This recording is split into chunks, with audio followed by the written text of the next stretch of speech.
بەخوای مەزن سوێن دەخۆم کە بە دڵسۆزیەوە پارێزگاری لە یەکەتی گەل و خاکی کوردستانی عێراق بکەم و ڕێز لە یاسا بگرم و بە تەواوی چاودێری بەرژەوەندیەکانی گەل بکەم. کابینەی هەشتەمی حکوومەتی هەرێمی کوردستان لە 21 وەزارەت و 1 وەزیری بێوەزارەت و 3 فەرمانگە و 2 دەستە و 1 دەستگا و 1 ئەنجومەن پێکات. پارتی دیموکراتی کوردستان وەزارەتەکانی ناوخۆ و شارەوانی و سامانە سروشتیەکان و پەروەردەی وەرگرت. یەکێتی نیشتیمانی کوردستان، وەزارەتی ئاوەدانکردنەوە و شەهیدان و خوێندنی باڵا و ڕۆشنبیری و تەندروستی وەرگرت. بزوتنەوەی گۆڕانیش بە وەزارەتەکانی دارایی و پێشمەرگە و بازرگانی و ئەوقاف و دەستەی وەبەرهێنان بەشداری پێکرا.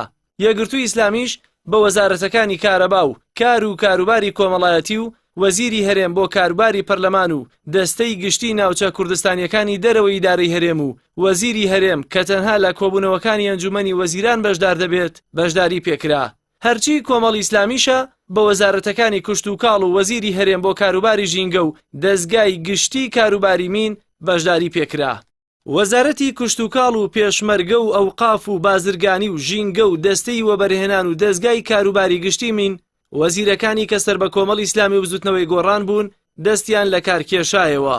وەزارەتی کارەبا و گواستنەوە و گەیاندنیش کە پشکی یەکگرتووی ئیسلامی و تورکمانەکان بوو وەزیرەکانیان دەستیان لە کار کێشایەوە. واتە لە کۆی 22 وەزیر لە کابینەکەی نێچیروان بارزانی 7 وەزیر و سەرۆکی 2 دەستە کە پلەی وەزیریان هەیە دەستیان لە کار کێشاوەتەوە. لە دوای دەزە کارکێشانەوەی زۆرێک لە وەزیرەکان ئەنجومەنی وەزیران ناچار بوو بەشێک لە وەزارەتەکان بەسەر وەزیرەکان دابەش بکات کە لە ئێستادا 4 وەزیر جووت وەزارەتن و 2 وەزارەت بەڕێوە دەبن. پشتیوان سادق وەزیری پەروەردە وەزارەتی ئەوقافیش بەڕێوە دەبات. مەولوو باوەمرات وەزیری هەرێم بۆ کاروباری پەرلەمان وەزارەتی گواستنەوە و گەیاندنیش بەڕێوە دەبات. کەریم سنجاری وەزیری ناوخۆ وەزارەتی پێشمەرگەش بەڕێوە دەبات. هەرچی هاشتی هەورامی وەزیری سامانە سروشتیەکانیشە وەزارەتی کارەباش بەڕێوە دەبات کە بە بڕوای بەشێک لە هاوڵاتیان لە دوای ڕیفراندەمە سەرخۆرەکەی هەرێمەوە هێندەی کاتژمێرەکانی پێدانی کارەبای حکومی بە هاوڵاتیان دەوامی لەو وەزارەتە نەکردووە. ئەنجومەنی باڵای کاروباری خانمانیش کە پلەی وەزیری هەیە لە کابینەی حوتەمەوە پشکی حزبی شوێعیە و نەگۆڕاوە.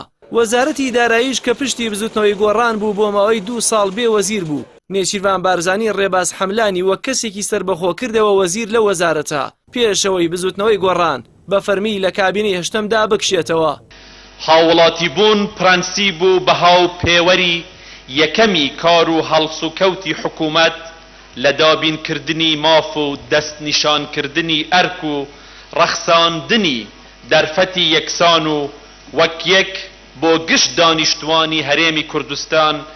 کابینەی هەشتەم کە لەلایەن سەرۆکەکەیەوە بە کابینەی هاوڵاتی و بنکەفراوان پێناسە دەکرا بووەتە کابینەی وەزیرە جوود وەزارەتەکان کە وەک زۆرێک لە چاودێران دەڵێن تا ئەو کاتەی دۆخی هاوڵاتیان و فەرمانبەران لە لێواری برسێتی و لە ناوچوون بوو ئەنجومەنی وەزیران تەنها بیری لای نەوت و فرۆشتنی بوو نەک هاوڵاتی و خۆشگوزەرانی هاوڵاتیان. باوەڕیشیان وایە چیتر کۆبوونەوەی هەفتانە و ڕۆژانە ناتوانێت ئەو کابینەیە بکاتەوە بە کابینەی هاوڵاتی و تاکە ڕێگە چارەش هەڵوەشاندنەوەی ئەو حکوومەتەیە.